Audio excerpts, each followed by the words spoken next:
Reel star hotel भाग्यश्रीच्या मालकाचं अपहरण झालंय। आधी जेवले मग सेल्फीच्या बहाण्यानं बेदम मारहाण करण्यात आली। बेदम मारहाण करून चालत्या गाडीतून त्यांना फेकलं।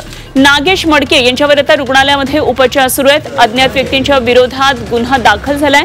धाराशिव जिल्ह्यातल्या कायम प्रसिद्धीच्या झोतात असलेल्या रील स्टार हॉटेल भाग्यश्रीच्या मालकाच्या अपहरणाचा हा धक्कादायक प्रकार समोर आलेला आहे। भाग्यश्री हॉटेलचे मालक नागेश मडके यांचं 4 ते 5 जणांनी अपहरण करून त्यांना बेदम मारहाण केली आणि मारहाणीनंतर त्यांना चालत्या गाडीतून फेकून देण्यात आलं। नागेश यांच्यावर धाराशिव शहरातल्या रुग्णालयामध्ये उपचार सुरू आहेत। नागेश काल संध्याकाळी 7 ते 7:15च्या दरम्यान हॉटेलसमोर उभे होते आणि त्यावेळी 4 चाकी वाहनातून आलेल्या 5-6 जणांनी त्यांना बळजबरीनं गाडीमध्ये बसवून बेदम मारहाण केली। या प्रकरणात अज्ञात व्यक्तींच्या विरोधात गुन्हा दाखल केलेला आहे आणि पोलिसांकडून आता पुढचा तपास सुरू आहे।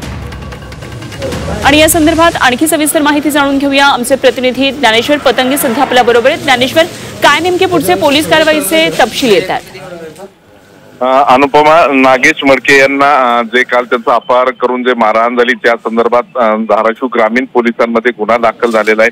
मात्र हा अज्ञाततान विरोधाचा गुन्हा दाखल आहे आणि सध्या नागेश मडके यांच्यावर सुरुवातीला एका खासगी रुग्णालयामध्ये उपचार झाले आणि सध्या ते जिल्हा शासकीय रुग्णालयामध्ये उपचार घेत आहेत। त्यांच्या हाताला आणि मानेला दुखापत झाली असं डॉक्टरांचं म्हणणं आहे। पोलिसांनी दुसऱ्या बाजूला या प्रकरणी एक गुन्हा देखील दाखल केलेला आहे आणि पोलीस त्या सर्व आरोपींचा तपास करतायत।